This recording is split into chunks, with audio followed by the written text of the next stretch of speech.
Ah, There's something off about ragdoll cats. No, really. Everyone shows you the cuddles, the flops, the big blue eyes that say, "You belong to me now," and they mean it, in a legally binding way. But once you live with one, once you bring that velvet-coated enigma into your home, you start to notice things, little things, strange things. But by then, it's too late, and no one warned you. Until now. You made it. You're still here, which means one of two things. Either you're dangerously curious, or you've already brought one of these fluffy infiltrators into your home, and you're starting to suspect something's not right. Either way, it's time. Let's rip the silk curtain off and expose what really lives behind those innocent blue eyes. Because here are the 5 shocking truths about ragdoll cats that no one wants to say out loud. Shocking truth number 1. Ragdolls don't feel pain. Did you know there's an actual rumor that ragdoll cats don't feel pain? Not that they don't show it, that they literally don't feel it. People believe it. Why? Because you can accidentally step on their tail and they won't even flinch. Because you can cradle them like a baby, flip them upside down, and they just blink at you like, "Is this the vibe now?" They're so calm, so compliant, so eerily chill that the myth took hold. Ragdolls must not feel pain. They are too relaxed. But here's the reality. They do feel pain. They just don't react like normal cats. And that's exactly what makes them vulnerable. Where most cats scream, hiss, hide, or swat when they're in pain, a ragdoll, they just stop doing things. They won't tell you something's wrong. They will just stop jumping onto the bed. Stop playing with their favorite toy. Eat slower. Sleep more. Blink slower. You will think they're tired, lazy, relaxed. But what they are is hurting. Let's talk specifics. Ragdoll cats have a higher chance of developing the following conditions. Hypertrophic cardiomyopathy, the most common genetic heart disease in ragdolls. It thickens the heart walls. Pain signs? Minimal. Maybe fatigue. Maybe shallow breathing. Usually caught after it's already dangerous. Arthritis, especially common due to their size and long growth cycle. Pain signs? They will stop climbing, avoid stairs, or sleep in lower places. Dental disease, tooth decay, infections, gum pain, common in cats. But your ragdoll will keep eating until they can't. They might just drop a few pieces of food and pretend everything's fine. Urinary tract infections, digestive issues, internal injuries. Same deal. Other cats will cry. Ragdolls will stay eerily silent. This myth that they're somehow pain-proof doesn't just make owners careless. It leads to late diagnoses, delayed treatment, and sometimes irreversible outcomes because you were waiting for a warning sign. But with ragdolls, silence is the warning. It might be the only sign they're willing to give you. Let's jump to shocking truth number 2. Prepare to raise a giant. Okay, here's the truth they don't tell you. When you're looking at those tiny, adorable ragdoll kittens, they grow into giants. Like actual, measurable, vet-confirmed giants. Let's talk numbers. A full-grown male ragdoll typically weighs between 15 to 20 pounds, though some have been recorded at over 25 pounds. That's not a fluke. That's the norm. For comparison, the average domestic house cat, around 8 to 10 pounds. That means your fluffy boy could literally weigh twice as much as a regular cat. Female ragdolls are slightly smaller, but still large, usually in the 10 to 15 pound range. But it's not just about weight. It's also length. From nose to tail, adult ragdolls can stretch up to 40 inches. That's more than 3 feet long. That's bigger than a Cocker Spaniel, and not much smaller than some medium-sized dogs. And they don't grow fast. While most cat breeds hit their full size by about 12 to 18 months, ragdolls keep going. They can take 3 to 4 years to fully mature. So you might think your ragdoll is done growing until one day they stand up, stretch, and you realize they now take up 2 couch cushions. Their structure is also different. Ragdolls have broad chests, thick legs, and a long, muscular torso. Underneath all the fluff is a surprisingly dense, athletic cat. They might feel soft and floppy, but when you pick one up, you'll realize they've got mass. They're not just big, they're built. Owning one is a little like living with a very quiet, passive dog who just happens to love flopping on your chest at full weight. And if you are dreaming of a dainty, compact lap cat, prepare to have your lap permanently flattened. Ragdolls don't just grow, they take over. Get yourself ready for truth number 3. No stranger danger installed. Ragdolls are known for being friendly, but what most people don't realize is they're too friendly, like no stranger danger at all. These cats would probably follow a burglar home if he brought snacks. Let's break this down. Most cats are cautious by nature. They're territorial, aloof, and selective with their affection. Ragdolls? They treat everyone like a long-lost best friend.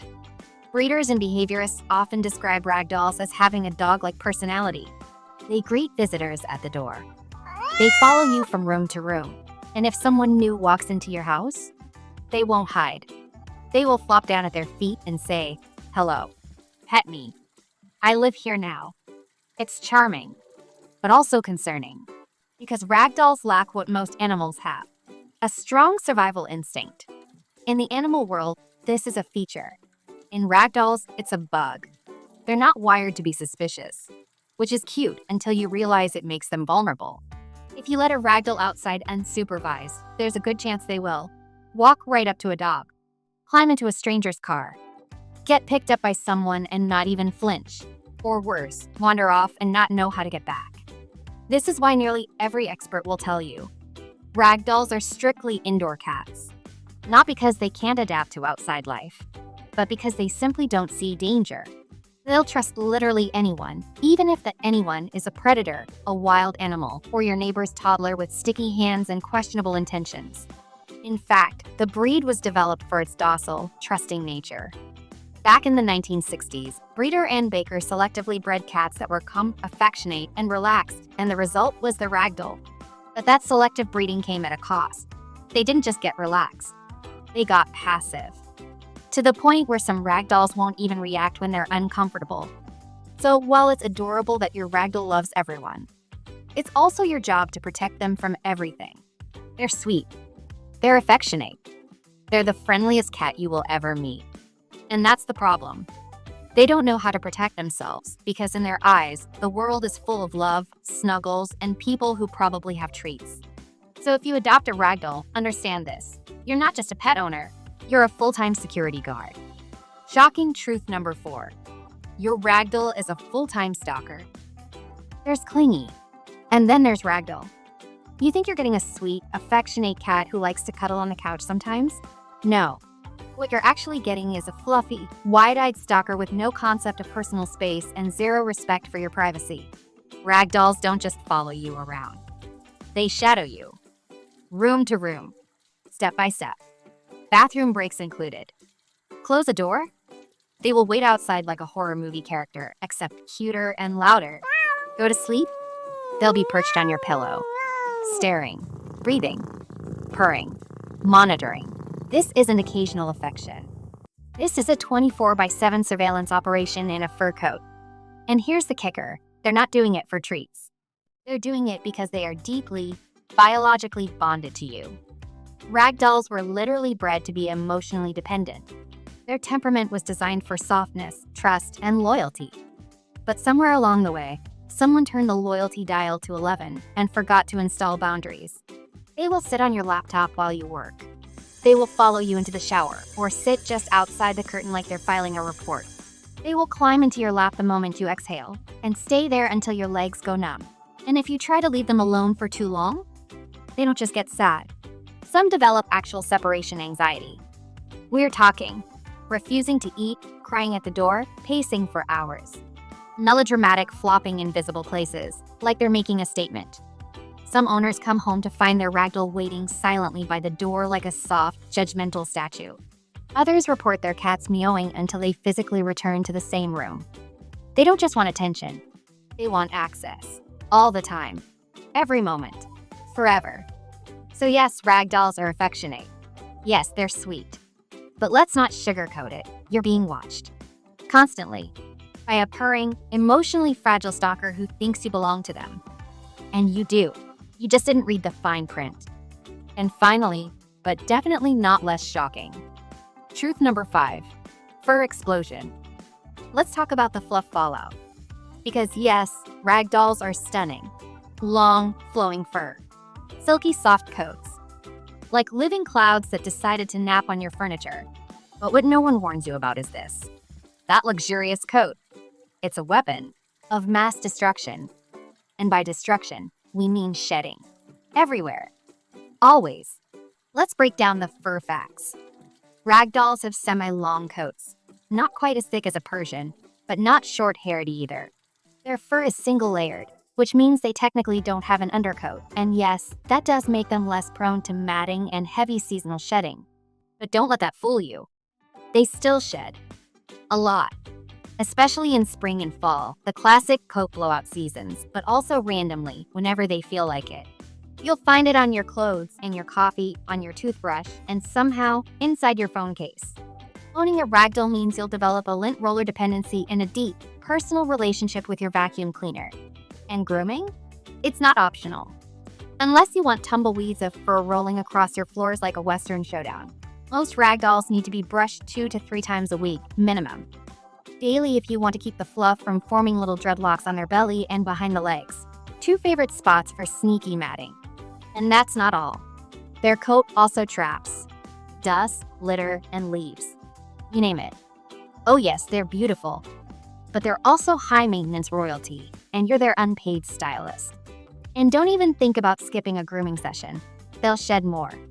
So, if you're dreaming of a pristine, clean, hair-free life with a gorgeous cat, owning a ragdoll is like inviting a supermodel to move in, but one who explodes into a pile of hair every 36 hours. Gorgeous? Yes. Graceful? Definitely. Clean? Not a chance. So, what have we learned about the majestic cat? We found out that ragdolls can grow into medium-sized dogs, that they will trust a raccoon, a burglar, and possibly a blender if it makes a nice sound, that they are secretly fluffy stalkers who won't let you go to the toilet alone, that they shed everywhere and leave hair on your toothbrush, and that they are either experts at hiding pain or simply reborn Vikings. Beautiful? Yes. Chill? Sure. Low maintenance? Not even close. Ragdolls are walking contradictions. Soft, sweet, stunning, and just a little bit cursed in the most adorable ways. They will steal your heart, your couch, your attention span, and a solid percentage of your income. And you will let them. Gladly. Because once you've lived with a ragdoll, you're never really alone again. Ever. Anyways, thanks for watching. If you've got a ragdoll story, weird behavior, or just need to emotionally decompress, drop it in the comments. Like, subscribe, and pet your stalker for us. We'll see you in the next one.